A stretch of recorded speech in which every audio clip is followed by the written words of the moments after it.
夫。レグはこの力を使いこなせていたんだ。一緒に特訓しよう。君はこの力を使いこなせるんだよ。Hello, everybody, and welcome back to another episode of the Castaway Anime Podcast. I'm NeonManta. And I'm Crunchy Bagels. And today, we're looking forward by looking to the past and experiencing some Abyss-level fiction. We're talking about Made in Abyss. Well, it's at least Abyss level in one regard, though I'm not sure about both. This is the summer 2017 anime, probably one of the biggest success stories in anime recent history, because I don't know if you remember back in the season of summer 2017, this show was way down in the seasonal charts, seemingly doomed to obscurity, but after word of mouth got around, like it was entirely word of mouth also, once fans were like, yo, this show, it kinda good, it started shooting up in the popularity charts, now one of the most watched shows from that season, and one of the most popular anime in the last few years. You know, I wasn't actually an anime fan when this show was actually releasing, and I did not witness the success story. The only piece of Made in Abyss related stuff on like YouTube I've seen from that era is, oddly enough, the Digibro and Giguk debate, where Digibro was complaining about the production values and Giguk was acting like he was an insane person. I remember my experience through Made in Abyss the first time was keeping up with the podcast series that he and Digibro and Best Guy Ever were doing, watching it week to week, talking about every single episode because they were just so entranced by it. They took a chance on it being like, hey, you know, this show, it's kind of got something special that all these other shows that came out this season don't have. And then lo and behold, they're like, bro, this show really fucking good. You know, I didn't know they did one on Made in Abyss. I knew about the Eromanga Sensei and Shield Hero videos, but I did not know about the MIA one. I think it preceded both of them. Eromanga Sensei I think came out before Made in Abyss, but yeah, they did it through that. It was like a precursor to Content, which we are the successor of unofficially. We are both very Content inspired, but yeah, the hype around the show, completely deserved. I saw it. Okay, so some context into my viewing of this show. Made in Abyss, I will finish watching it for the podcast, and when I do, it will be tied with Dragon Maid as the anime I have seen the most times. This is my 5th time watching the show. 5th time? Yes, 5th time. Granted, I have only seen the movie once, and I do want to get back on that, but in terms of the anime, it is the 5th time I've seen it, and another first for the podcast. I'm just gonna get it out real quick. Hold on. Need to take off my headphones real quick. Oh god, he's gotta go dig it out from the mound. It's kind of pointless getting this out. I realized that halfway through getting it. I was gonna say, this is not a video show. I have the Made in Abyss Blu-ray, and this is the first show for the podcast that I watched on Blu-ray, on a TV. Damn, I went straight over to Amazon Prime Video like a good boy.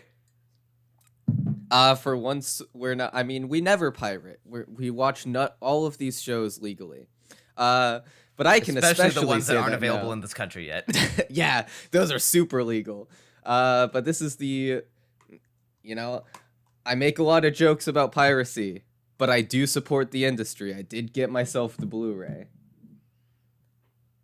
I don't ever buy Blu-rays of television series because usually they're just available on streaming, and that's more convenient than getting out a DVD or a disc rather.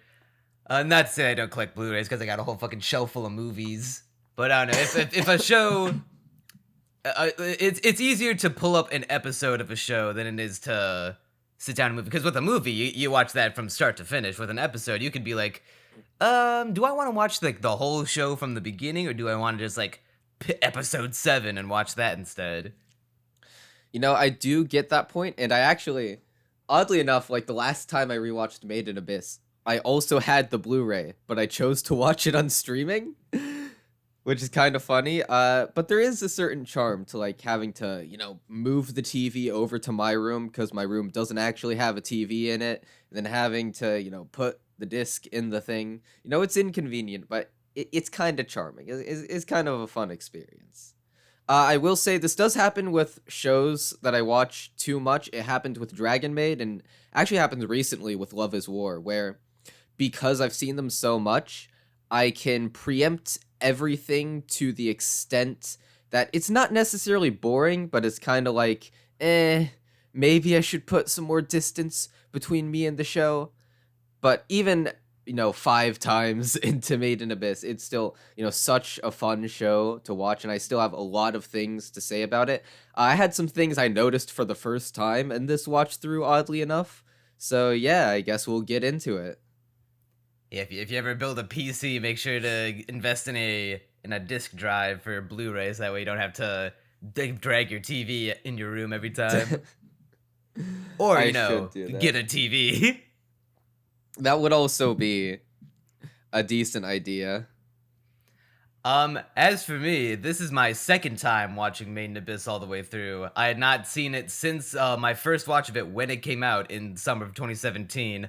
And you said that you noticed things your first time through that you didn't notice on previous watch throughs. And a similar thing happened to me because I was thinking about, man, this is going to be an interesting experience going back to watch a show that I saw like nearly 5 years ago now, and experiencing it through my newly matured lens. Because when there's a difference between watching something at 17 and watching something at 22, because your tastes in media have changed. You're able to say and dissect and analyze the show more, and you're less like, fucking understand. stupid. You're less retarded, yes. And you're able to like figure out what about the show is good, or at least you think it is good and should be seen by others. And we're watching it now. We're going to be covering the whole series and the movie in preparation for the hotly anticipated season 2. It'll coming out exactly 5 years after the first season. We've been starved for Made in Abyss content. They've been teasing. Kinema Citrus had been teasing for the longest time that, hey, Made in Abyss, there's got to be a new anime coming soon. And for the longest time, we're like, all right, does that mean season 2? And they're like, no, that means 2 compilation movies and then a third actual original movie that picks up where season 1 left off.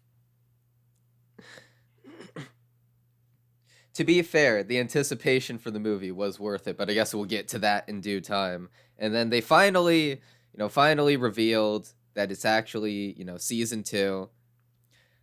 I've noticed that actually quite a few studios do this, where they'll say anime project in the works and then never clarify what it is until it's right around the corner. They did it with Tomozaki-kun too.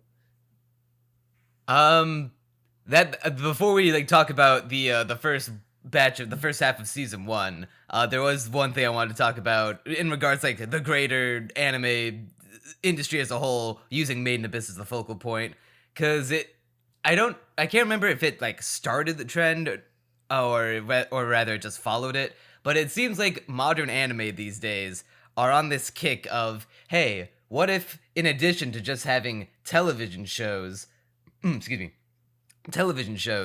of adapting the story or telling the main canon story, what if we were to take as an aside, do a movie that also continues the story and then jump back to television shows? Because you don't really get that with Western media usually, or even other anime.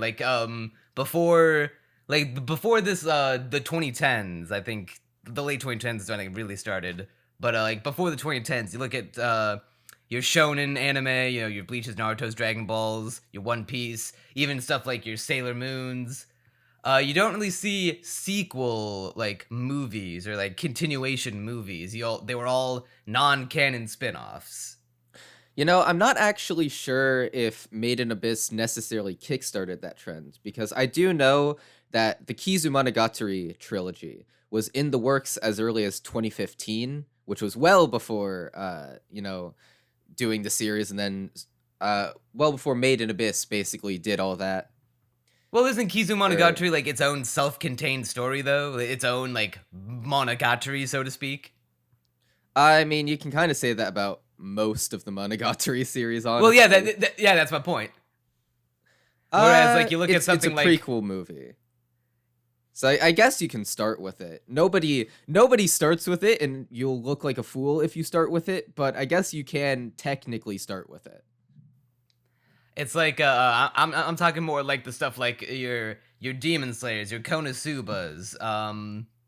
There's probably more that I'm just not thinking of.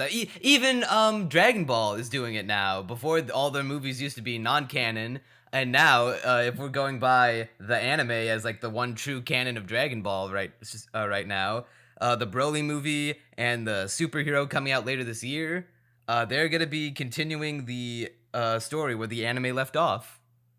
When did the Chunibyo movie come out? I'm trying to find that because I know Chunibyo also continued the story directly with a movie. Yeah, not to say like the 2010s like started this whole trend. It was, well, maybe Tamako Love Story came out the same year, but regardless, it's not a new trend entirely. It has been happening in smaller scale, but now it seems like, especially for like the biggest anime, Demon Slayer, for example, one of the most popular anime right now. It's the Mugen Train movie was it takes place in between seasons 1 and 2, and it gets me thinking about like now as opposed to getting into like your average television show, like say you just want to get into Breaking Bad, you're like, all right, you do it like any other TV show. You start from season 1, you go all the way to the very end of the last season, you watch it all in sequential order. But now, if you were to recommend an anime to someone, it's no longer as simple as, hey, you just watch, here's the show, or here's the movie that you can watch that's good. If I were to recommend Konosuba to someone, I'd have to be like, okay, so there's season 1, then you watch season 2, then you gotta go watch this movie that's canon to the whole story, and then you'll come back for season 3, which is coming out later now. Wait, it's coming out? It's confirmed? Oh yeah, you didn't see Konosuba season 3 is happening. Didn't see that. Oh, fuck yeah. Yeah, season 3 and a Megumin spinoff. Well, that's exciting. I guess the movie thing is kind of a recent thing because I checked and the Chunibyo movie was 2018, where the Made in Abyss movie was 2019. The last Kizumonogatari movie was 2019.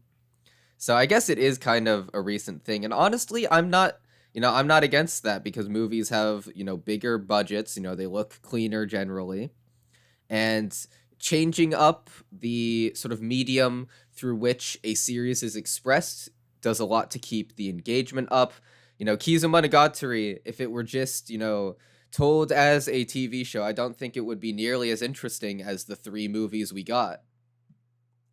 Yeah, I'm glad to see. At first, I was a little worried about like, oh, it's gonna be weird having to recommend like we have to have like special watch orders now, not because they aired the content out of order in chronological order, but now we have like formats. We got to go from show to movie, then back to show, maybe back to another movie. But of all of the continuation anime movies that I've seen, Made in Abyss included, they do usually turn out to be my favorite pieces of media that they represent. Like the Steven Universe movie, not an anime but still, is the best piece of Steven Universe content. The Konosuba movie is the best thing from Konosuba. The Made in Abyss movie, as of right now, the best thing from Made in Abyss. Dragon Ball Super Broly is one of my favorite pieces of Dragon Ball media in the last couple decades. It's a proven success. I just find it fascinating that we will now live in this time of newly formatted watch orders. It's funny you talk about watch orders because as a Monogatari fan, I am oh so familiar with watch orders. As a Haruhi fan, I am very familiar with them. Alright, well, I guess now 15 minutes in, let's talk about some actual Made in Abyss. We do this every episode. Don't worry, it's context. Just it's world building. Yeah, there we go. It's world building, just like how Made in Abyss has great world building. That was a genius transition. That was complete genius. All planned, baby. All part of the plan. We are the most planned podcast. We're masters of planning. But yeah, world building. That's basically the thing that Made in Abyss is known for. And oddly enough, right? So most of the time when I'm talking about shows that I like, the first thing I single out is the characters, because most of the time a show lives and dies by its characters. Like, if you have the most intense plot of all time, like, I don't fucking care. Show me the cute girl that is helming that plot. I want to know more about her. But there are some shows that are an exception to this. You know, you got your Nichijou, which is very, very comedic. Even though I do like Nichijou's characters, it's still, you know, without the comedy, it wouldn't really be all that great. But Nichijou, you know, you got the comedy, that's kind of carrying it. And Made in Abyss is kind of the same way, where I really like the characters. I especially like Reg, and we'll eventually get to Nanachi, who I also really like. Whatever. Bondrude, I also like him. You know, I like the characters, and we'll get more into that later. But the main appeal of this show to me is the world building and like the atmosphere. That's another thing that I want to hone in on, because I think it's very conceptually interesting, but then it's also captured really well to where you feel the exact emotions that the Abyss wants you to feel, thanks to the soundtrack, thanks to, you know, the time and effort put into really making the, you know, the Abyss itself pop and feel real. I think those are the two main things that end up carrying the show even more so than the characters, honestly. Yeah, my favorite character in Made in Abyss might just be the Abyss, because it might as well, it's characterized so heavily within the show in so many different aspects, like be it, the whole culture of the town of Orth, is like centered around the Abyss. The Abyss is their focal point. Once they've discovered it, and once the cave raiders and whatnot like set up a shop to go exploring and plummet to depths to see all the treasure they could find, they built the town of Orth, like embedded it into the walls of the interior walls of the Abyss. We see in the first episode as Rico and Nat are on their way back from the treasure hunting in the first layer, we get that shot of them going into town, and it was during no OP was playing, but it was just an insert song while the opening credits played, and we see just like the background art of Made in Abyss. Mwah, chef's kiss. Orth in particular is so well done. Yeah, just seeing like it seems like what was the fucking author's name? Akihito Tsukushi. He like thought this shit through. He was like, okay, this world, that I've created centers around the Abyss and all of its mechanics. How can I incorporate that into this world to make it seem as authentic as possible? Like, this isn't just some new thing that these people have just started doing. Like, this is their culture, and we are being dropped into the middle of it. The schools, one of my favorite aspects, the orphanage school that they teach for the cave raiders, their desks are like nailed to the walls, and in order to get to the higher ones, the students have to climb up the ladders to get to it, and that trains them because they have to do a whole ton of climbing when they're in the Abyss. You know, even like the small details of the town, like at the end of episode 3, they end up going to the slums of Orth, and the slums of Orth are sort of reaching into the Abyss because people in the slums were illegally cave raiding in order to gain money, in order to get out of the slums. And I just thought, like, those small details, it really nails them in order to make the world the characters live in feel real. And then on top of that, you get, like, a lot of the more unexplained stuff, like the people in the ground praying. Even if we never get an answer to that, I wouldn't even care, because just the idea of how mysterious and creative that is, that's enough to buoy my engagement. Yeah, it's like the Abyss is practically their religion. We see like several times throughout the series, they'll stumble upon the skeletons, and they're all laying in prayer. There's not one who's just like in a comedic goofy pose, or like your typical, oh, he's just a pile of bones laying there. They're like buried in tombs, and they're all like wearing, they tattered from age, of course, but they're all wearing like tattered I don't know, religious robes, for lack of a better term, and they're all like facing the same way in prayer towards the abyss. And they touch on this later too in another way with I think it was episode 6 or 7. It's when during the big fight, we're jumping around a little, the big fight between Reg and Ozen, where Ozen is like, "Hey, do you have a concept of God?" And it's like people don't really believe in God here. The abyss is so significant to the people of Orth. It's practically become their religion because they get their treasure from the abyss. They get their like blessings from the abyss. Rico, at one point when she loses her star compass, she's like she's like upset about it at first, then she calms herself, being like, it reminds me of a saying, everything that has come from the abyss will eventually be returned to it. Their lives like live, breathe, and exist through the abyss because it means so much to them. The show really does a lot to explore this idea that everyone's obsessed with the abyss and reveres people who go down there. I know we'll get into this a lot later on, especially at the end with Middy's backstory and Bondrewd. But like, there's this one specific part. I think it's Rico's aunt. They're talking about Habolg. I think that's his name. Does that sound right? Yeah. Habolg. And she's like, you're all like obsessed with the abyss. Is it really, that good? Do you really need to go down there? Something along those lines. And it's just like hearing it, like everything's, there's so many different opinions and takes on the abyss, and it makes that entire culture feel real. Like there's the people at home who are like, is it really that special? Why do we all need to risk our lives to go down here just to find answers? Then you get the people who are obsessed with answers and finding that, who are willing to go to any lengths in order to find those answers. And then you get the people who are just kind of having a fun time and then being like, oh, Reg, you're in Abad? I'm gonna rush down there and see what you're about.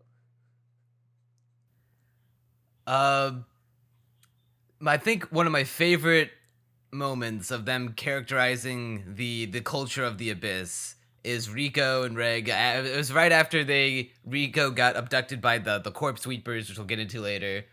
And then they're eating the meat of the monster they killed, and Rico points out that, hey, that monster, that it was eating that human just a little bit ago that we saw. And Reg gets a little bothered by it, like, doesn't that like weird you out that we're eating this thing that was not a few minutes ago, excuse me, or a few hours ago rather, just eating this dead person?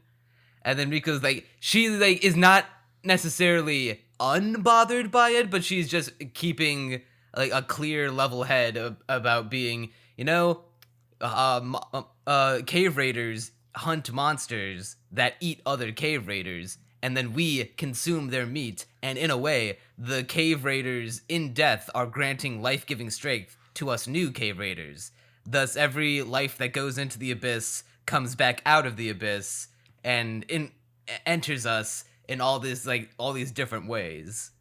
And it's like the fact that this is their thought process, and this is like just how they think and how they behave, and this is how they rationalize the things that they do, is so intriguing and interesting, and lends itself a massive sense of authenticity to this world. I think Reg literally says this at one point in the series, but like the teachings of the Cave Raiders are really humble. There's this one adage they have, which is like everything that gets taken from the abyss will eventually be given back to it. Rico says that when she loses the star compass. There's so much just said about the culture of the Cave Raiders, about the culture of the people of Orth. And something that I really appreciate is how naturally all of this is exposited to the viewer. Because I can imagine a nightmare version of this show where everyone's just expositing in plain words what, all this world is about. Reg's like, oh, what happened? Where am I? And everyone just tells him exactly what it is in plain text for like minutes on end. There are a lot of shows that do that. but Made in Abyss is very naturalistic about its storytelling. It's not even that it's all, all showing and no telling. It tells what it needs to when that is the best way to get that point across, where showing it would just take too long. But then it shows everything that it is possible to show in order to, challenge the viewer a little bit and make them think about the setting and everything that's going on, and make it not just boringly saying, all right, here's what we're about, leaving some of that up to the viewer's interpretation of what is on screen. It's very natural, and it's also very quick to give you all the information you need. The show catches you up to speed real fucking quick. Yeah, it would be a fucking nightmare if Reg was supposed to be a pure stand-in for the audience, being like, what's the deal with this abyss? And then all the characters around him just like spoon feed him information, and therefore the audience about all the stuff about the abyss, how it works. And granted, not to say that Reg is immediately knowledgeable about everything about the abyss. He does have to be taught things in order to understand them, but it never goes so far as to spoon feed, like cram the information down the audience's throat. Like, do you get it now? And no one talks like this is the first time they've ever had to explain it to someone. And like they never have to go into more mechanics. They never treat the audience like an idiot. They're like, oh no, it's a complex thing. And the abyss itself is complex, but they explain it in such a way, because they've been around it for so long, they're able to immediately understand it, and then they try to tell it in the simplest way possible. The moment I knew that this show would not be about, telling the viewer everything is when we get the scene where Reg has just woken up, and Nat and Shiggy are trying to tell him, what the world is like, what's going on. And then Rico just busts in, and he's like super excited about, finding a robot, and just completely cuts off Nat and Shiggy from expositing what the world is about. And it's just like, yes, let me figure that out on my own. And also it's just a hilarious scene. Rico is so charming in that scene. Rico herself, this is a good segue to talk about the characters. Rico and Reg are the lifeblood of this show. And the most interesting thing about their dynamic is Rico being the eternal optimist, and Reg being the more comparatively straightforward realist. Not to say he isn't capable of idealism himself, but he's definitely more of a foil to Rico, and is able to like pull her back down into reality when she gets a little too head in the clouds. Where Rico gets super optimistic and super, aspirational, Reg is there to not only pull her down, but also he's a lot more afraid of what goes on in the abyss than Rico is. There are many times when Rico's enthusiastic and Reg's like, what the fuck is even happening here? Hey, Reg, check it out. It's a corpse sweeper. They eat their prey, and then somehow are able to mimic their call specifically their cries for help, so they can lure in the prey's friends, so that way other corpse sweepers can swoop in and consume them alive. Isn't that fucking sick? I think one of my favorite ways in which Reg and Rico contrast each other is that Rico, she sort of knows what cave raiding is about. She knows what you're supposed to do. And so she's very adept, even though she doesn't have, all the weaponry and strength that Reg has, she's nonetheless very adept at navigating the abyss, and good at telling Reg, like, okay, here's what you gotta do. Here's how this works, and then Reg is more like, what is that? What the fuck? More creeped out and unnerved by everything, he's seeing. And I think that contrast, it makes it feel more real when the show tries to say, like, none of them could do it alone. Because the tendency, I think, is that, like, you think Reg has this giant arm cannon. He can descend with his, pulley arms or whatever. It's like, couldn't he just do this alone? But it's like, no. Rico knows her shit. She's leading him. She's telling him, all of the stuff about the abyss. Reg, maybe could have done it alone, but that's very questionable, and he's clearly stronger with Rico there to help guide him. I got while we're on the subject, probably has to be like one of the has the coolest fucking anime powers I've seen in a while. Not because it's necessarily unique. If you want to just like break it down in the most boring elements, it's just he has his arms are grappling hooks and he can shoot a laser and that's it.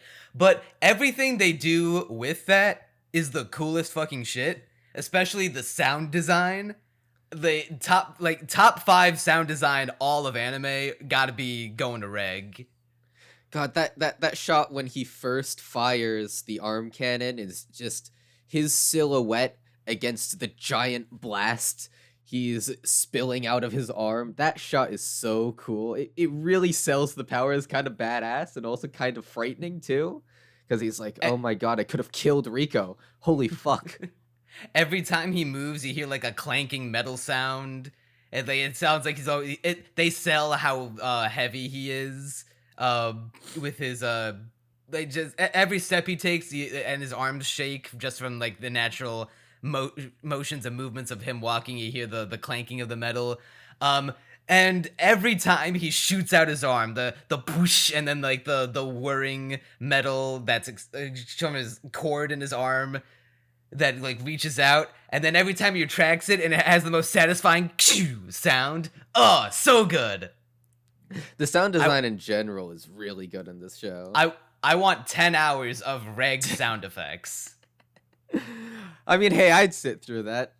One of the things I found interesting about Reg, particularly on this rewatch, is that he seems to have the sensibilities of a human.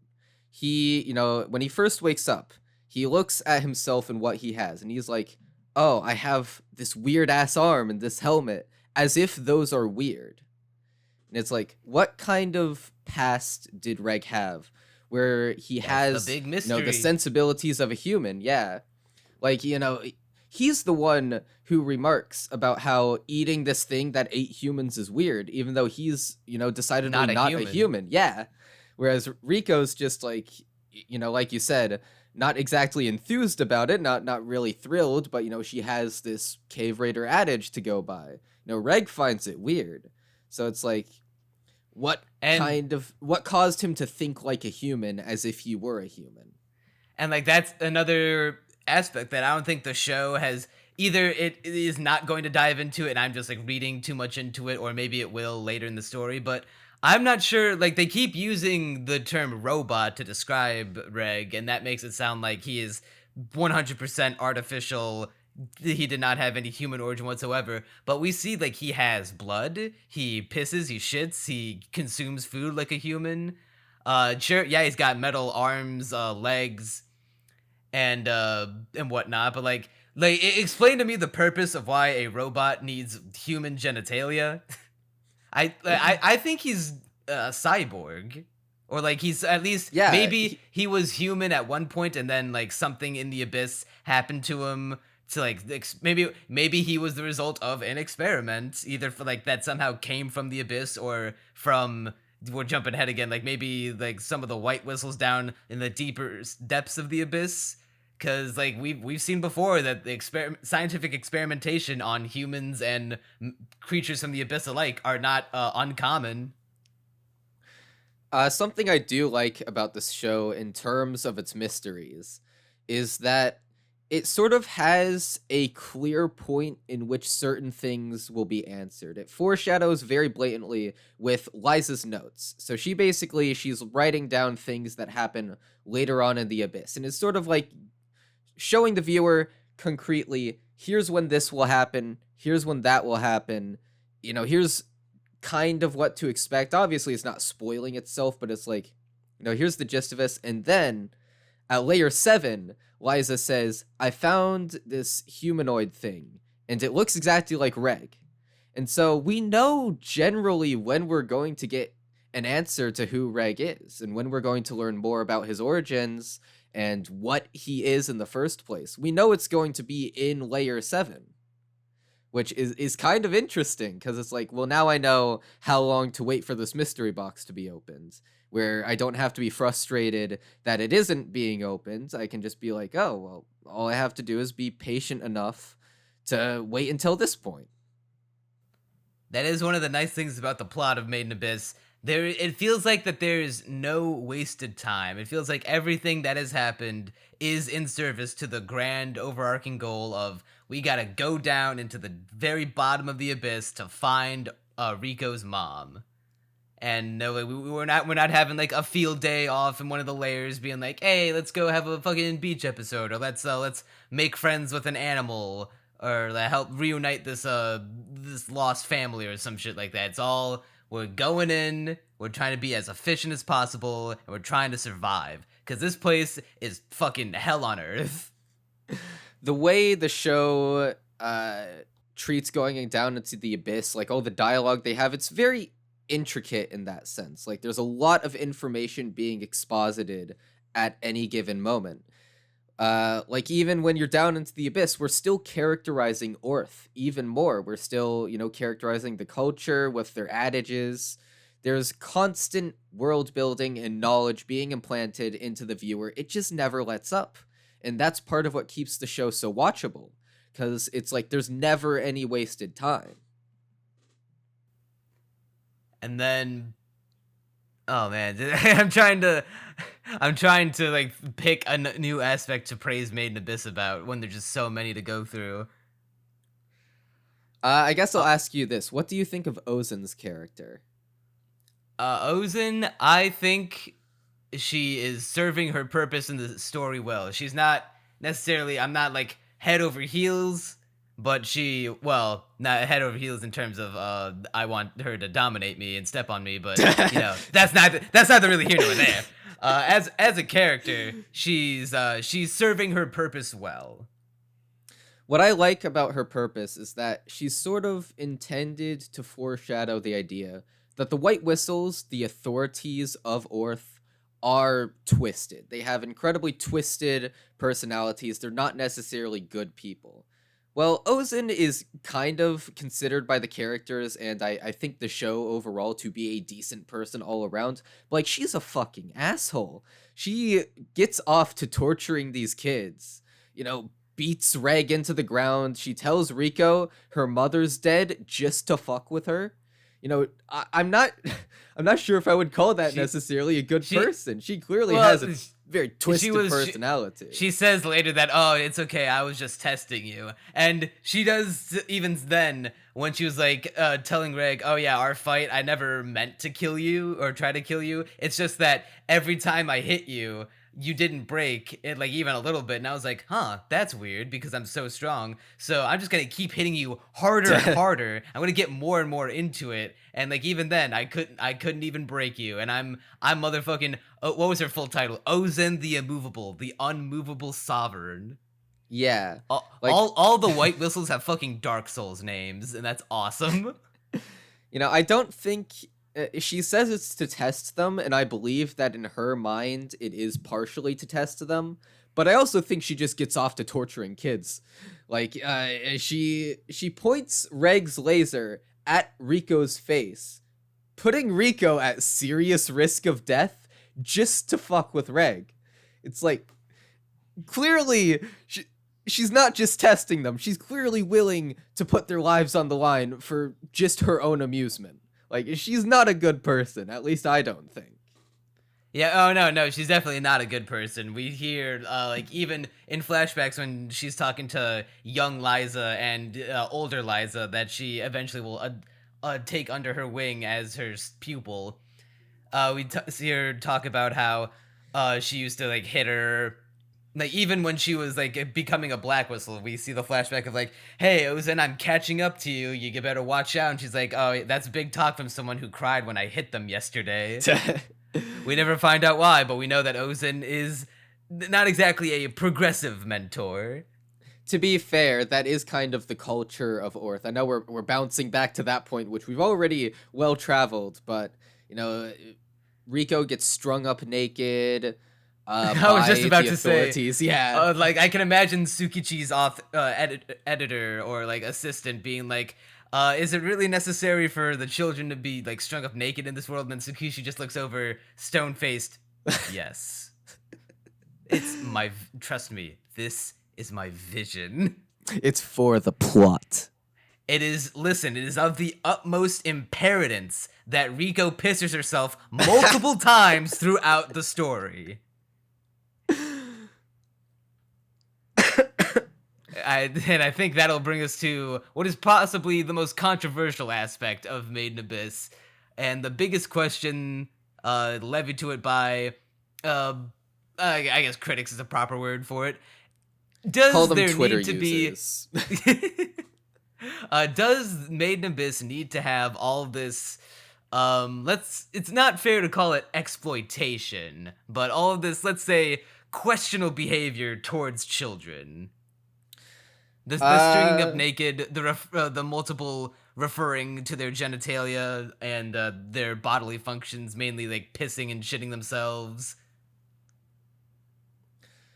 So I've heard at least a little bit about the Made in Abyss manga. I've heard that it's a little more explicit than the anime in those specific regards.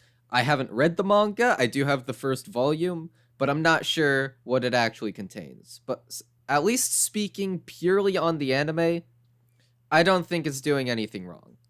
Because it's like, so granted, there are shots of like, Riko shirtless, which some people are like, oh, this is child pornography. And it's like, we but never there's actually see her sticks- chest, which is good. It's like she's a stick with a bobblehead on it. This is Yeah. the least sexy portrayal of a naked body conceivable. The reason why that specifically annoys me, all right, is because my favorite shot in the entire show is of Riko shirtless with her arms I was spread just about out. to say, that is a really good shot. Like, she's just standing It's- in the wake of Reg's massive incinerator blast and being like, this is your power, Reg. This is going to be like the power of the abyss that you'll use to get us to the center. I'm going to make a point that's going to sound really weird, but I think Riko being shirtless actually adds to the shot. And here's why. The point of it... I give the police call in now, but quick, give your explanation before they drag you away. Oh god. Okay, so the point of the shot is for Riko's casualness to be contrasted between Reg's horror. Reg's horror at what he's done, the destruction he's capable of. And one of the things in which Riko is more, a little more uptight about is like, Riko, put your fucking shirt on. I'm blushing right here. You're embarrassing me. Cunt, put your shirt on. And she's like, I don't care.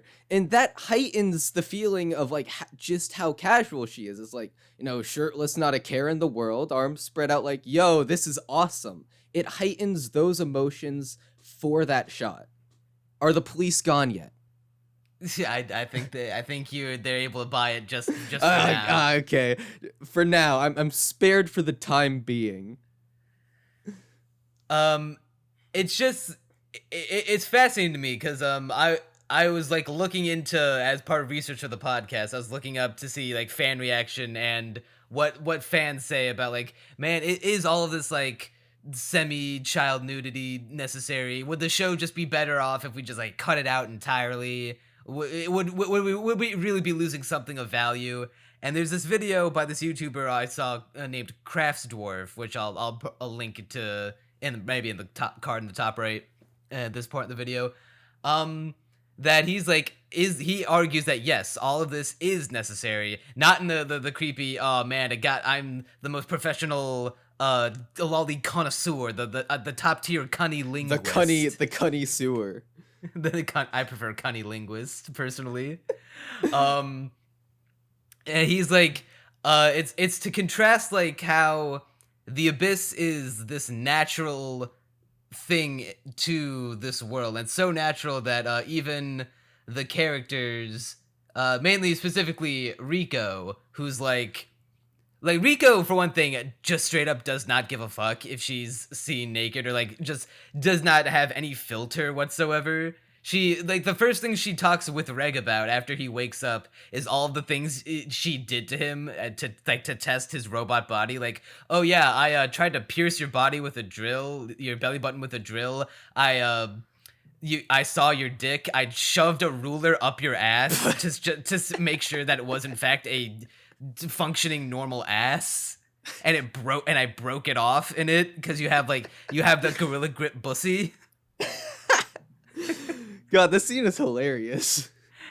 And it's like, it's fascinating because like this is And I know the easy cop out is be like, oh yeah, like yeah, this is the culture that the author made up for this show, like as an excuse to talk about it. But it really does lend this weird authenticity of, yeah, this is just the kind of things that happen in this world. Because is it really so crazy in this that, or maybe our moral alignments, our moral standards are a little bit lessened in this world, where you could take a walk down the street, depending on where you live in Earth, and just be faced with like an abomination on Earth, like Chthonian Lovecraftian horrors beyond your comprehension. Is it really so weird that one of the punishments for in this world is that children are strung up naked? You know, at every point, the portrayal of sexuality in the show, on like these taboo topics, are like used for either the world building or the characterization. You know, because being strung up naked, what does that entail? Well, it's not, you know, Embarrassment. It's humiliation. Yeah. Yeah. Like it shows what this culture uses to punish people who break the rules. Why?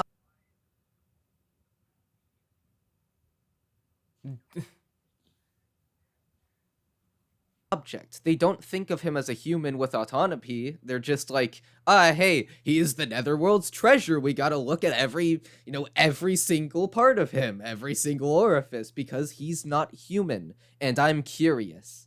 That is what the scene is trying to portray. And you know, maybe I'm comparing apples to oranges here, but I'd be like, man, if you have I want to like talk to the people who like continue to watch the show, but like have a serious problem with all of the child nudity, and like, and by serious problem I mean like it actively, like it says it hurts their enjoyment of the show to see like this being handled, this happening to these fictional children.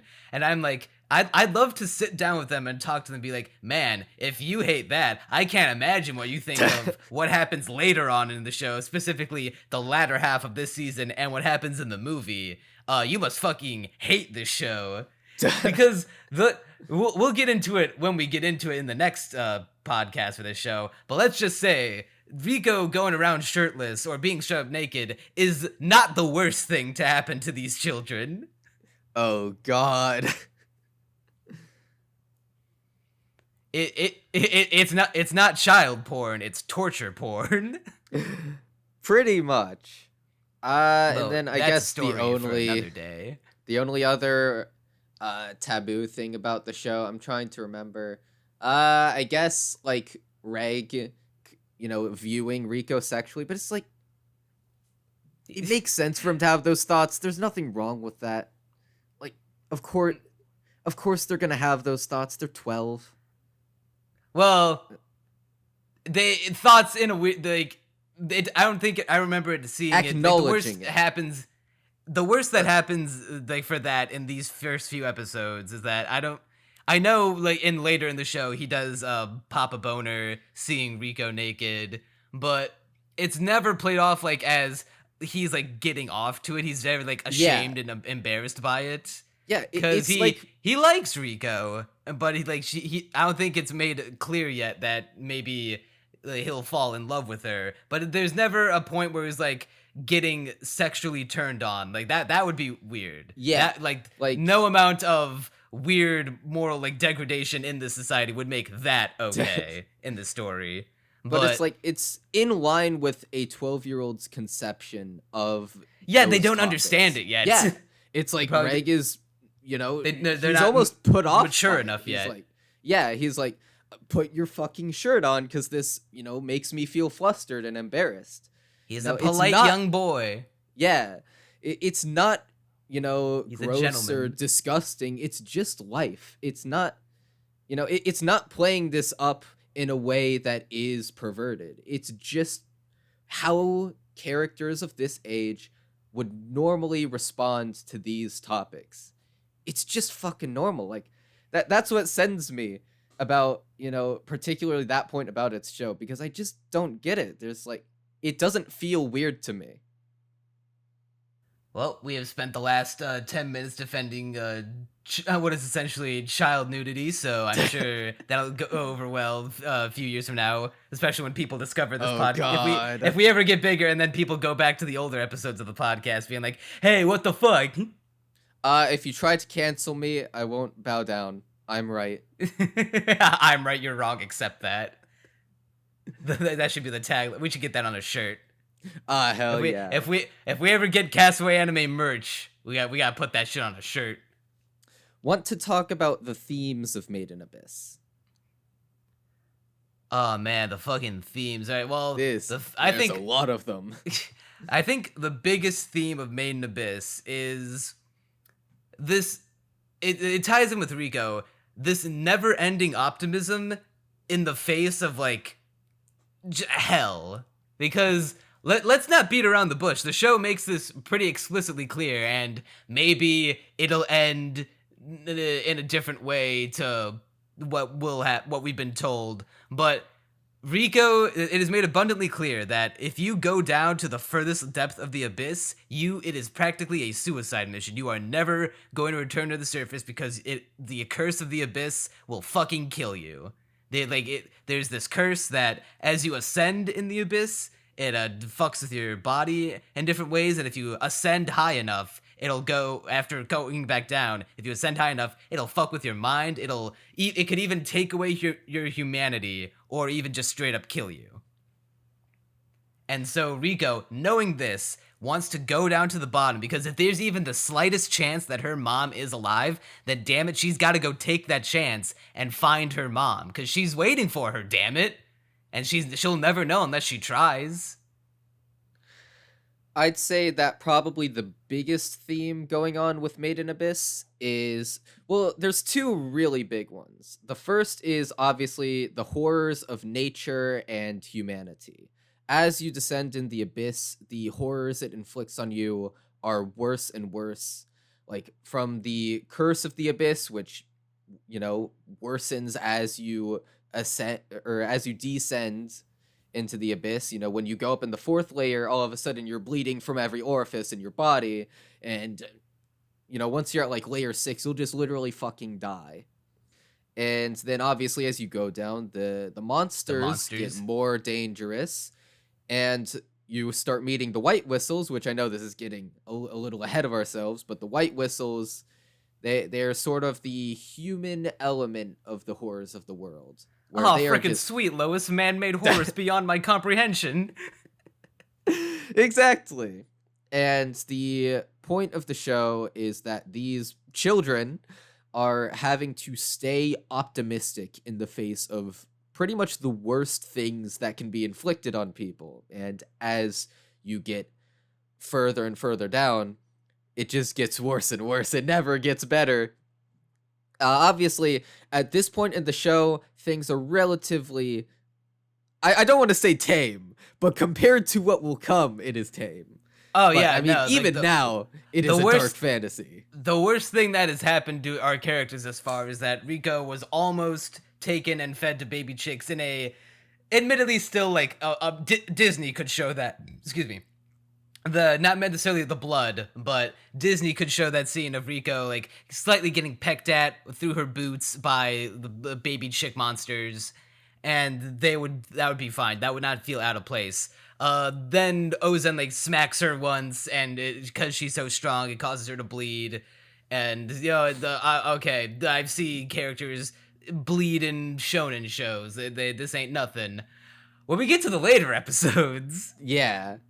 Like, there's definitely this layer of darkness that, like, never escapes the show. Even as far as episode 1, we see when Rico discovers the skeleton in prayer, her immediate reaction is not, oh god, this is horrible, I'm so traumatized. She's surprised to see them, but she's like, oh, yep, that makes sense that I would see that there. And then maintains his optimism to be like, oh boy, I found more treasures in these caves, awesome.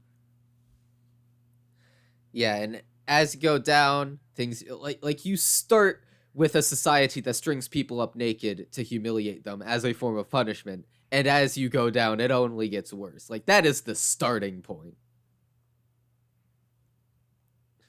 And I guess the other theme would be Basically, curiosity and what that drives people to do, and the drive to explore the unknown. Because at the beginning of the show, I think at the very end of episode 1 in the narration, it says that the abyss is the last unexplored place on Earth. And that sort of mirrors today's world. We know most of what's in the world, and oddly enough... Actually, we don't. Well, at least on the surface. Well, yeah, but... on the surface, we've, like, discovered pretty much every, or at least explored every, like, significant island or country or continent on this planet. As far as, like, the ocean surface goes, I forget the percentage, but a lot of that has gone unexplored. Yeah, I was about to get to that, to where in Made in Abyss, you know, you've got this one big-ass hole that's the only place unexplored, and on our actual Earth, the depths are still the only place that's really unexplored. The depths of the ocean in this case. The abyss might exist in our real world. We don't fucking know. And that It the people could. in Made in Abyss don't know either. That's why they got to know, because humans are just naturally curious. We want to understand as much as possible, including the world that we live in, because we don't understand our like own reality, then like what like stasis or what ground what anchors us to reality. If we don't understand reality, what anchors us to it is what I'm trying to say. So Yeah. that's why even in the face of all of these like unholy monsters that will like kill you and eat you in all these horrific ways, and like all the even like the shit like the curse of the abyss that could fuck you up not just physically but mentally as well on both a temporary and permanent basis, it's worth the risk, because god son of a bitch, we gotta know. Yeah, the Made in Abyss Nothing is scarier basically... than the unknown. Yeah, it's the desire to explore taken to its most, like almost its most extreme point, where do you want to throw everything away in order to know what's at the bottom? And obviously get to her mom, that's the other thing. So I guess it's two factors here, but another part of it, and this gets thrown around more as the series goes on, which is that they just want to know what's at the bottom, and they're willing to throw everything away, even just to know, and that's what the White Whistles do. And I think the subtext of the show is that you have to be a little crazy to want to do that. The White Whistles are crazy. You know, Rico and Reg Rico's obviously mom are crazy. in a way. Yeah, Rico's mom, in like, even though she's like the idealized figure of this show, she's like the idol that these characters are looking up to as this legendary hero. It is implied that because all of the other White Whistles that we have seen thus far are like very eccentric and crazy, Liza must have had a screw loose somewhere as well. Leader actually says in episode 3, or no, was it episode 3 or was it episode 2? Yeah, she's quick to anger. She gets into fights. Yeah. But And I also, I was talking maybe she was like something a little more personal, like how Ozen will just fuck with people, and how, you know, our boy Bondrude, which we'll get into another time, did some, let's say, morally questionable things. I think it's far beyond questionable. Well, you know, we'll get to it. We'll get to it. Maybe we'll talk about whether he did or did not do anything wrong. Oh, what a quandary. But it's like, it's interesting, especially from the perspective of Rico and Reg are children. They have their whole lives ahead of them. And like, granted, there's nothing to say that a cave raider can't grow up to become, like, live a long, full life. We see people like Leader, Habbo, Ozen's over 50 years old, and she's maybe not, she's got some scars and some baggage, but you know, she's doing well she's survived. She's one of the strongest people in the fucking world. But Rico and Reg are trying to go to the bottom, where even if you're a White Whistle, if you try to come up from there, you fucking die, kiddo. It's game over. So as far as we are led to believe, we are to assume that Rico is going to die by the end of the series. If not, then just live out the rest of her life at the bottom of the abyss. She's either living at the bottom or she's dead. On the topic of throwing everything away in order to get to the bottom of the abyss, something interesting about Liza is that she's literally like, I'm not I'm going to leave my child at this orphanage in order to get to the bottom. And it's implied multiple times that she really did care for Rico and that she, in some ways is actually a really motherly figure. And the But the reason draw why of the abyss is just too Yeah. strong, bro. it's like she knew that Rico, like her care for Rico and wanting to take care of her would hold her back in getting to the bottom of it.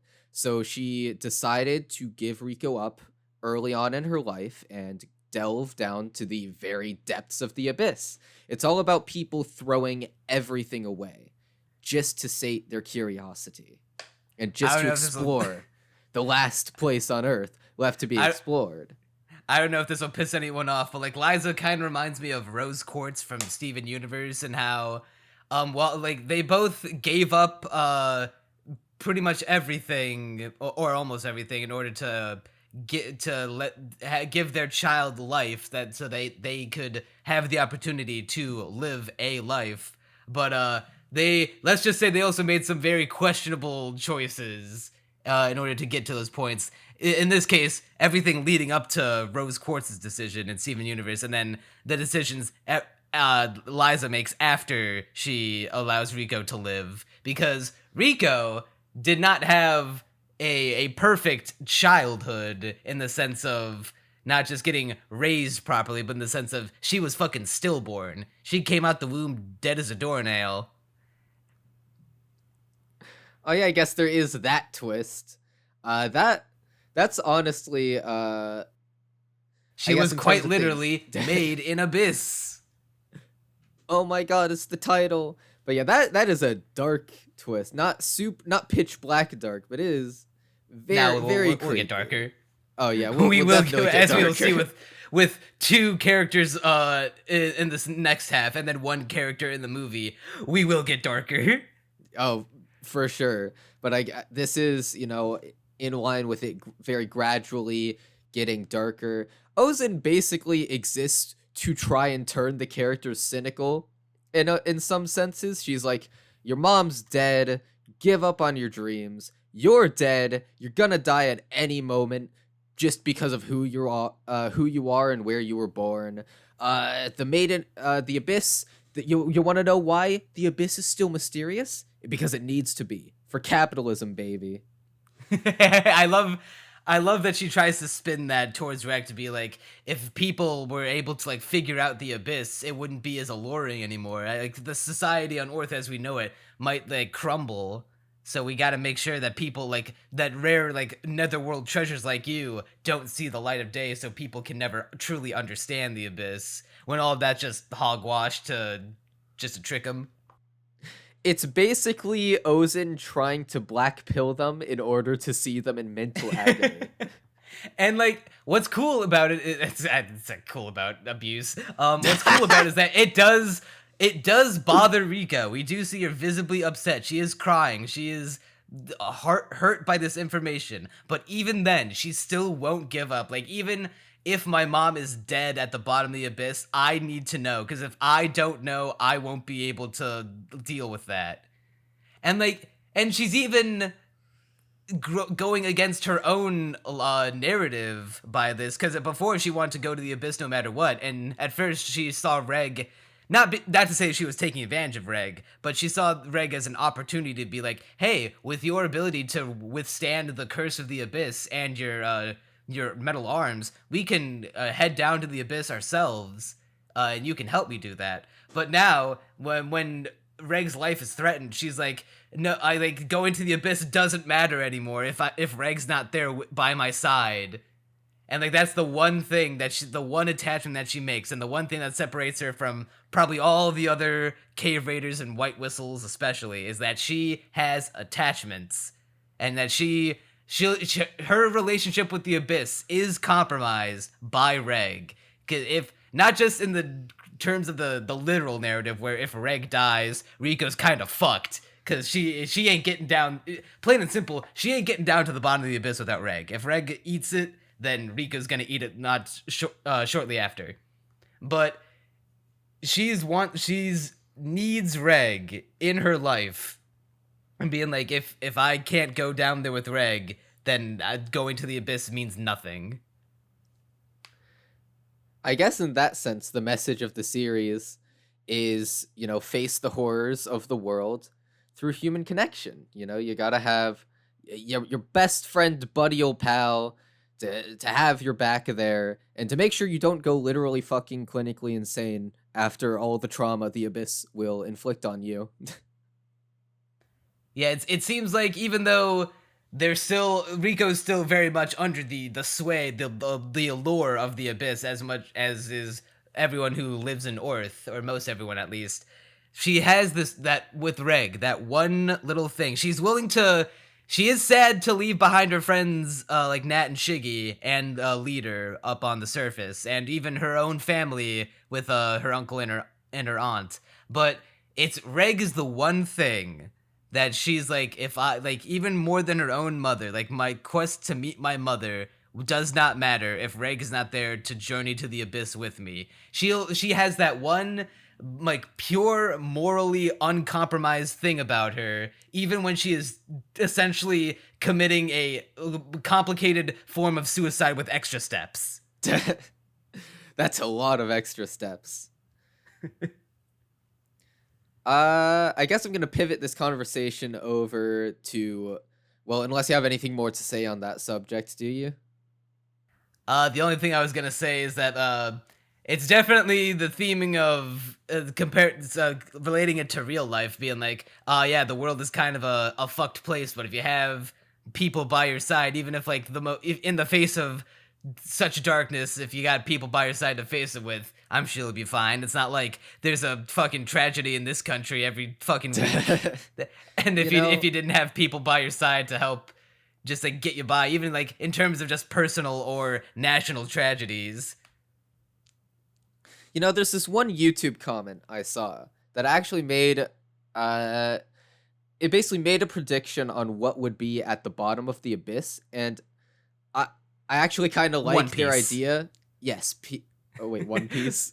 Yeah, the One Piece, what Goldie Roger left behind, his treasure. That's what's at the bottom, baby. That would be incredible. But speaking of peace, they said that at the bottom of the abyss, they expected there to just be complete and utter peace. The most peaceful creatures live at the bottom of the abyss. It's the happiest place in all of the layers of the abyss, and Rico and Reg get to live the rest of their days down there.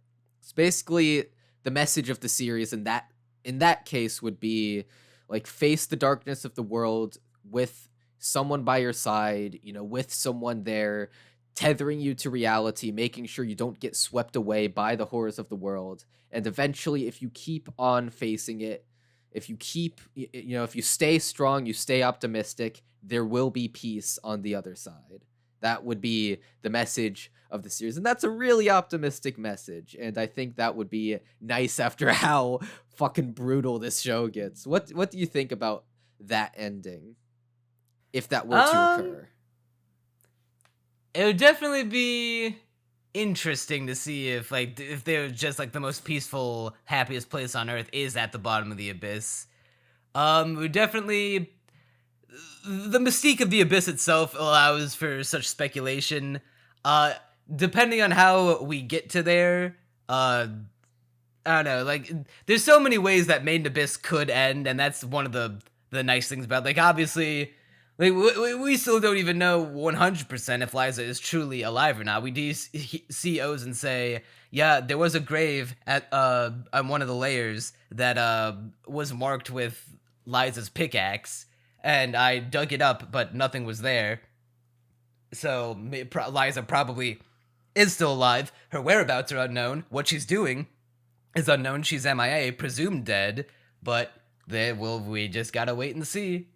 It's like, it's the same kind of appeal as like, we don't know what One Piece is. One Piece could literally just be the friends we made along the way. Oh god. It's all about how it's about the journey, not the destination. And so we'll see how Tsukuchi sticks the landing. Very curious to see how season 2 is gonna continue where the movie left off. I think I heard this from the Canton podcast. So not a very researched fact, but if I recall correctly, Sakushi has like had an ending in mind from the beginning. Have you heard that? I think so. I've also heard the same thing. Like Oda has had the ending of One Piece in his mind for the longest time, and it's all about just like what are the steps we need to take to get to the ending to make it the most satisfying possible. Yeah. Aside from that, all I really wanted to talk about was production values, because as I said at the beginning of this video, Digibro back in the day was like, oh my god, the production values, they got lower as the series continued. I barely noticed it. There's like one shot in episode 5 where things sort of look flat. You know, they're walking through this forest of like these giant leaves with smaller leaves on them pointing towards the center of the abyss. And it like the sideways shot looks a little flat, you know, could look better in my opinion, but it's like all in all this show looks amazing. Like it is incredible looking. Definitely the backgrounds are the best part of the show visually. Bro, that soundtrack, Kevin Penkin, knocking it out of the fucking stratosphere. Soundtracks are something I've actually noticed in anime more often now, because before, like, I don't think I even paid attention to the soundtrack the first time I watched Made in Abyss.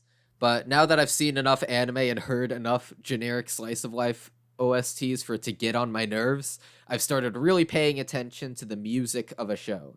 And especially in this rewatch, like, the music is incredible. My favorite song on the OST is, I think it's called The First Layer. Yes, it is the best one. It's so good. Because it has the fucking, like, the... At first, it's so ethereal. It's like... Granted, you could, like, describe the entire soundtrack that way, but, like, the first layer in particular is so good. I imagine, like... it's like you're playing a JRPG and your main character just like wakes up and like this pool of water is like a black void, and like as they're exploring and like maybe like some life and vines or whatnot is growing out of the ground as the music picks up to like the xylophone, and like little like particles of light are flowing in as the music gets closer to as more instruments are added to it. It's not just the xylophone anymore. It's like, it's so beautiful. The OST really does a lot to carry the atmosphere of the abyss, as well as all the emotional moments that happen within it. Like, actually, I'm not going to talk about that because that's in the next block. I can talk about it the next block, but there's, you know, there are times when the OST really makes a moment stick. And motherfucking Hanazeve Karadina, the song that plays over where Rico takes Reg to that windmill in Orth to see the sunrise over the abyss. If I recall, that's an insert song, right? Yeah, that's the name of the song, and they're singing this made up language in the show. It's all like it's a bunch of nonsense. Because they're just singing like the runic language of the show, but it's like, it's so fucking good. It's like almost seeming like praising this weird natural horror that these people have based their lives around. It's like this show is full of so many interesting contradictions that make it so fascinating to watch. Like why on earth would these people celebrate this horrific hellhole? If I were in the abyss, I'd shit my fucking pants. Well, see, the abyss is so beautiful with the background art that there are times when I look at a frame of it and I'm like, I want to live there. I would love to, you know, just sit in Nanachi's shack and, you know, venture out into the fourth layer. But then I remember, oh, wait, this place is a hellhole. I'ma fucking die. Yeah. Yeah, the background artists at Kinema Citrus knocked it out of the moon for bringing the abyss to life. Main Abyss has one of the most well-realized settings of any anime, not just recent history, but probably ever. Because Main Abyss is made up of the Abyss, rather, is made up of several layers. Each layer has its own, like, distinct setting. Like, there's the first layer, the edge of the abyss. The second layer, the Forest of Temptation, which leads into the inverted forest, where all of the trees, and even the waterfalls, they go upside down. It's like, it's almost like magic, where like the only thing truly magical about the abyss is the curse, which they like. There's no feasible explanation to it. They talk about a force field, but like that's the best they can apply it. Like I don't get how a force field can make you lose your humanity or like just like affect your body in such ways, but that's the only magic thing about the show, and everything else is very rooted in this fantasy science. Basically, complaints about the budget can go suck it. I will say though, watching the show now with a more like critical eye, especially after being what's the word I'm looking for? Not abused, but like getting so desensitized. That's the word I'm looking for. Desensitized to bad CG and bad background art. I did notice a couple things about Made in Abyss that it's not this prissy perfect 100% beautiful show. I think I know what you're gonna say. Granted, let's get this out of the way first. Their use of CG is at a like complete negligible level. The only CG I ever noticed were some birds, and they're so far off in the distance and purposefully blurred out, and like so you can't even see them. And they're covered by clouds. It's if you get mad, if you genuinely get upset about that and it ruins your enjoyment of the show, you must hate all anime then. Oh my god. The CG I noticed. There are bugs, which is acceptable to me. There are birds, which is acceptable to me. And then in episode 1, there is a shot where I think the Crimson Splitjaw is rendered in CG. I think. I'm not actually sure. I don't remember it. I think they really took great care to make that look well animated. Well, see, and the fact that I wonder whether it is a testament to how well they did it, but it's like it looks like they did it CG and then put a bunch of fucking filters on it in order to make it look as close to, make it look like it. I really don't think it's CG. With the backgrounds. You don't think? I really think they drew. I really think they hand drew that shit. Here I'm gonna actually go on to the episode.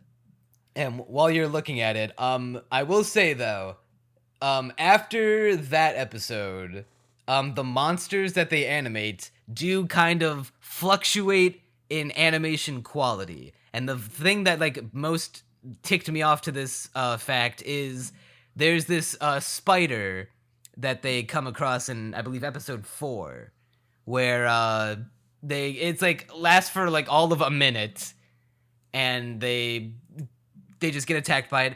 The spider is not CG, which is good, but it feels like it's missing a whole shit ton of in-between frames in its animation. It feels like it's kind of jittering around, like it's not smooth. I didn't actually notice that about the spider in particular, but some of the monsters definitely have a little bit of like they could have used a little more time in the oven. Yeah, but it's not anything show breaking. All right, hold on.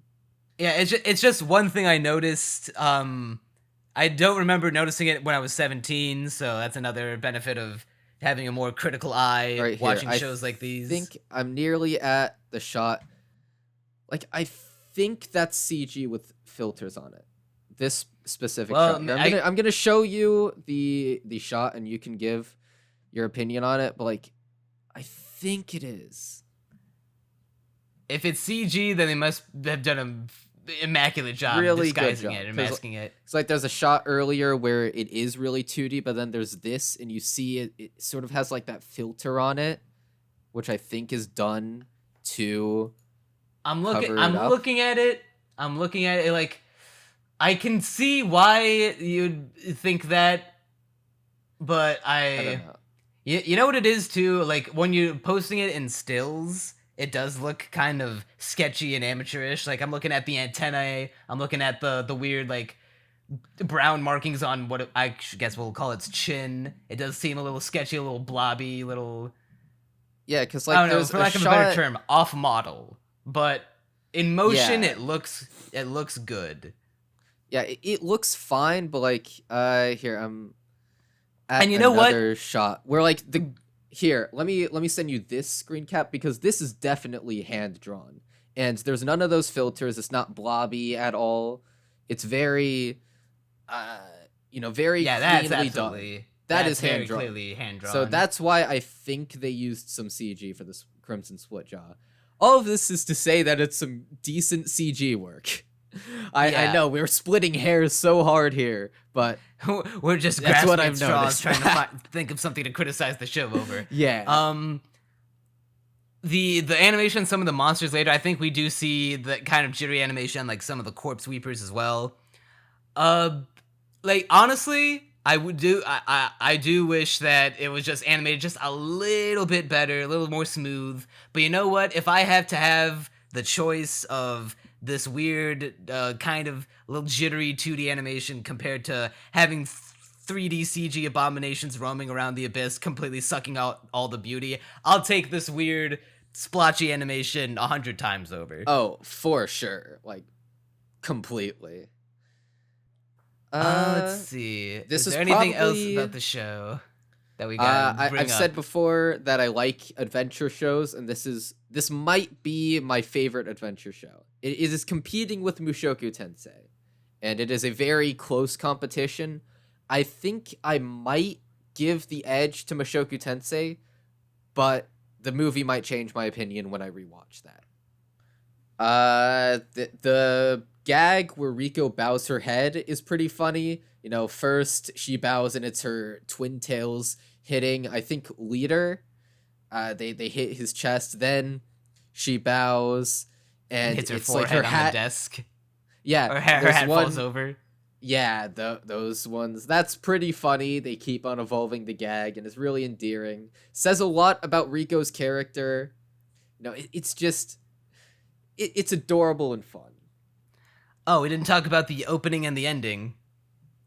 They're both incredible. The ending is cute and fun.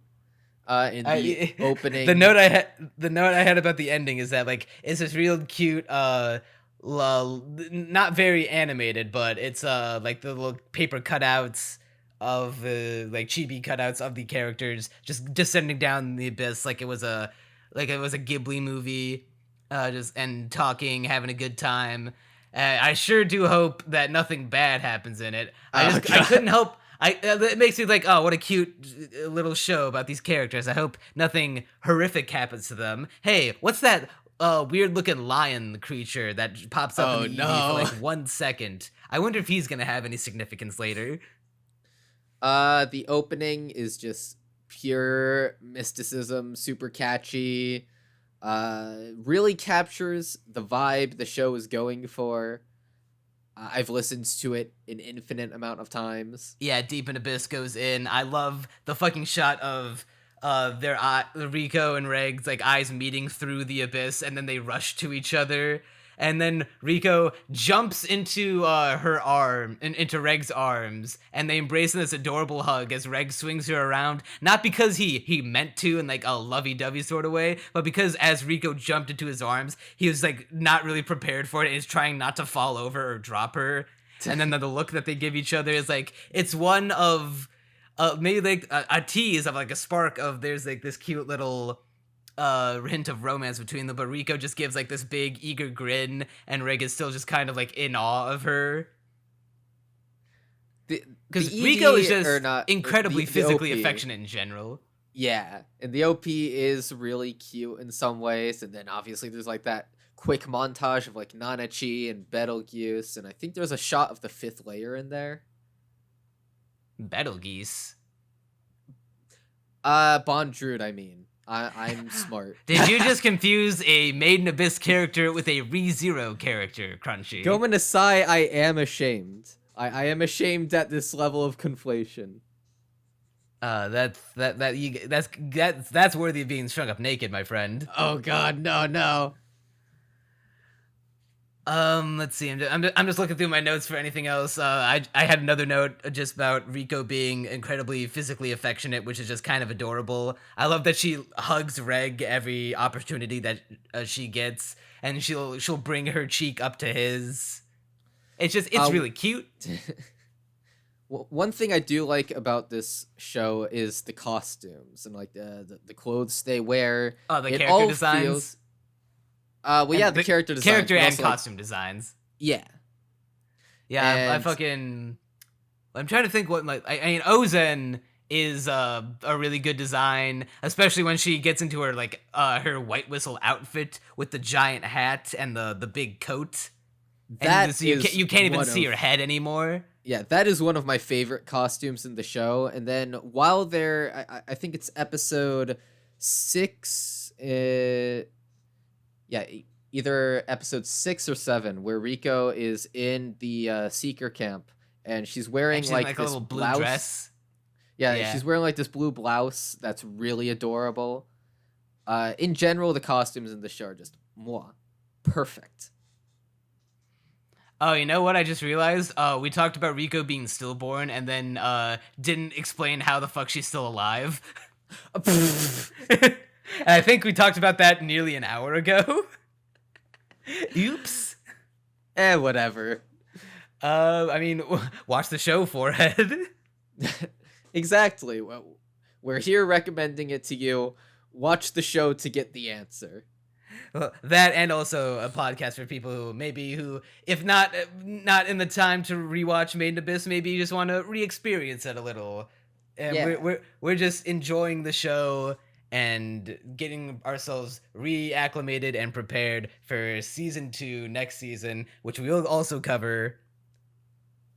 You know, Made in Abyss is continuing this trend where the notes for the anime, whenever I take notes for them for the podcast, the shows I hate, I have a lot of notes about, and the shows I like, I have like 2. Granted, for this, I managed to fill up nearly a page, which was more than I expected, but it's also like 7 whole episodes, and I only got a page of notes in. Most of the points I made in this podcast were just me speaking from memory. I like this note that I made about Liza of how Leader implies that at one point when she was attacked by a foreign country of cave raiders, or like cave raiders from a foreign country down in the abyss, when she was going for the unheard bell, but then had to drag Rico back up in the curse repelling vessel instead, that after she returned, she got her revenge on the foreign country that attacked her and somehow decimated them. That line always cracks me up. I'm very curious to see how. Granted, she is a White Whistle and therefore one of the strongest people in the universe of Made in Abyss, but very curious to see like how one person was able to destroy. Well, they never explicitly say destroy, but she definitely Leader made a point that she said, "Oh yeah, she got her revenge on the entire, not just like the people who attacked her, the country that sent them." Oh, geez. Okay, I'm actually just noticing that. Maybe. And then when Leader was he like, says- "Some things are better left unsaid." Yeah, that's the part that cracks me up. But I mean, maybe when he said she got her revenge, he meant that she brought a squad of people with her and she was like helming them. That would make it a bit more feasible. Let's see. Do we have anything else? Here's a question. Do we have any criticisms of Made in Abyss thus far? Besides the only very slightly shoddy monster animation. You know, a lot of my friends, right, they really hate episode 7 when Ozen is, you know, having her entire beatdown of Reg. And I've never understood that criticism, because I just watched that and I'm like, this is completely in line with what they're trying to do with the character. No, I guess they think She's goes testing too them. far.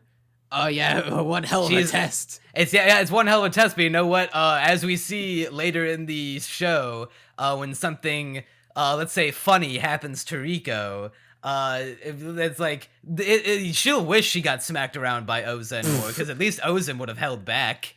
She wasn't gonna actually kill them. She's like, oh man, if you can't handle me now, you stand no fucking chance in the lower depths. Yeah, I think the Ozen beatdown scene is completely fine, completely in line with the with what the show is going for. I know I'll have some criticisms next episode. Like next episode of the podcast. Because there's one particular episode that I have some massive complaints about. But I mean, for this block, no, I think I've pretty much said all of my thoughts on the show. Mostly very, very positive. Yeah, I will say, I remember this next couple episodes, like the survival training arc of the show, was my least favorite part of the first season. Even back when I was watching it, because I think my complaint at the time was like, we just went through this whole big like fight and test with Ozen, and now like we're just going back to essentially more like spelunking and exploring in the abyss. Whereas weren't we like already doing that? I know we're doing it under the guise of this is training. This is necessary in order for us to survive. But like the way that they train, she's leaving them in the bottom in the inverted forest of the bottom of the second layer for 10 days, and it's like your objective survive. If you don't survive, there's literally no chance you're gonna survive any of the lower depths, because there are things down there way scarier, way less merciful than I am. And that's saying a lot. So the way that they're gonna train, though, because I remember some of the things that happens in these couple episodes, they could have just have happened as they were exploring the depths, as it didn't have to be necessarily training per se. But I remember being like, it kind of feels like we're doing like what we've been doing before, but now we're just calling it something different. I guess it's just that like basically It's a spending weird lurch time. in the pacing. I guess the idea is that they're spending more time doing those things in a more safe environment where if they mess up, it doesn't mean instant death. And it's basically like honing those skills as much as possible. But we can save a lot of that discussion for next time. Let's see, Marulk exists. We went an hour and a half and did not mention Marulk once because they don't really have that much sway over the plot. Did your first time through, did you think Marulk was gonna join them on their journey? I don't think I anticipated that, no. I don't know, I think the first time I watched it, I only thought about it in the sense of, I mean, there's a kid in the abyss, and if the show's gonna be about a bunch of kids going down in the abyss, I guess it would make sense for another kid to join them. I think that's about all I have to say. What would the trap bring to the table? Oh, do they? I think it's explained in an OVA like that came out around the time of the movie why Marulk dresses up the way he does. And I think it's because Ozen likes it. Oh, I think there's a point where like, interesting. I think Ozen's just like, oh yeah, I like seeing you in this girly outfit, and like it makes me happy. And I think that about covers the first 7 episodes of Made in Abyss. Last question. You said that you watched the show 5 times before. And wait, is this your 5th or 6th time watching? Yeah, this is my 5th time. 5th time. Okay. What was your score for the whole show? The first time you watched it, and then the 4th time you watched it. So my score the first time was a strong 8 out of 10. My score the 4th time was a strong 9 out of 10. Do you think that there's any possibility of your opinion getting better or worse on this rewatch? How long ago was your 4th viewing of Made in Abyss? Actually, only like 2 to 3 months ago. It really wasn't that long ago. So I don't think it's going to... Yeah, I don't think my opinion is going to degrade at all. I don't think my opinion is going to really change in the slightest. At this point, I've pretty much, discovered my thoughts on the show, and I'll need to put some time between me and the plot in order for my opinion to change. Yeah, I was with you with your first viewing. I also gave it an 8 out of 10 the first time I watched it. And as the show stands right now, it is kind of hovering around that, like definitely closer to a 9 than an 8, but it's in that range where it's a good show. It's definitely I can see why it had a massive success in the season that it came out with. That, especially that first episode. That's the kind of episode 1 that gets people's heads turning, me like, oh, this might be one to look out for. Just a really strong start, and the show keeps that momentum going no matter what.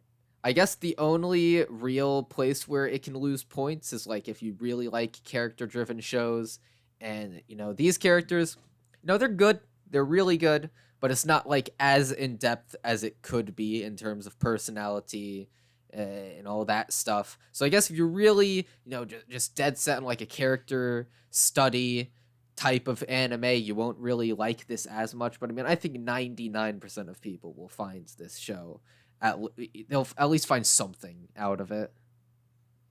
Yeah, I'm also very interested to see how my opinion and how my viewing experience is going to be the second time through the big thing that happens in season, the second half of the season, because I'll get into it in the next podcast, but a thing happened at the time which warped my viewing experience of it, so I'm curious to see how I'll come back to it 5 years later. All right, well, I can't wait to hear about that. And I think with that, that is the end of the Castaway Anime Podcast. If you enjoyed it, leave a like. Tell us what you think of Made in Abyss. If you have any suggestions on shows that we should cover, go ahead and leave those down there as well. You can check out more podcasts and videos on this channel. You can check out Crunchy's channel in the description. He's working on... Do you want to tell him what you're working on right now, or will that jinx it? It's impossible to jinx at this point, unless the editing literally is so hellish that like I give up in the editing stage, which could happen, but I don't see it happening. At this point, the script is getting finished. Like I am literally at redrafting like the final 10 pages of the script, which sounds like a lot, but it's 40 pages long. So yeah, I'm working on a review of Jakuchara Tomazaki-kun that's expected to be around 2 hours 20 minutes to 2 hours 30 minutes in length. So a hellishly long experience. If you know how to edit, please contact me somehow. I need... MV Pacino might be editing, and that might is scaring me. Let's see. As far as projects for the rest of the channel, we're going to be covering... let's see. Next in the schedule will be like we're continuing Spy X Family. We're gonna get finally the long anticipated. We know you fans have been asking for it. Not really, but you've been anticipating it because we've been saying it for the longest time. We will do Bleach before the month of June ends. We will do Bleach. God damn it, we will start Bleach. Unless the meme continues. As far as my own personal projects, still working on the Azure Striker Gunvolt review, still working on the Deathloop review. I think I got to redo the voiceover for it now. It's gonna be covering, by the time this comes out, E3 season rather will have already come and gone maybe, but I'm gonna be covering E3 on the channel. You try to branch out into not just anime, but gaming content as well. Trying to throw a bunch of shit at the wall, see what sticks. Very excited to get like deep into content production in the month of June. So that's gonna be fun. If you're eager, looking forward to that, subscribe to this channel, subscribe to Crunchy's channel in the description. And that will do her for the Castaway Anime Podcast. I'm NeonManta. And I'm Crunchy Bagels. And you'll see us next time.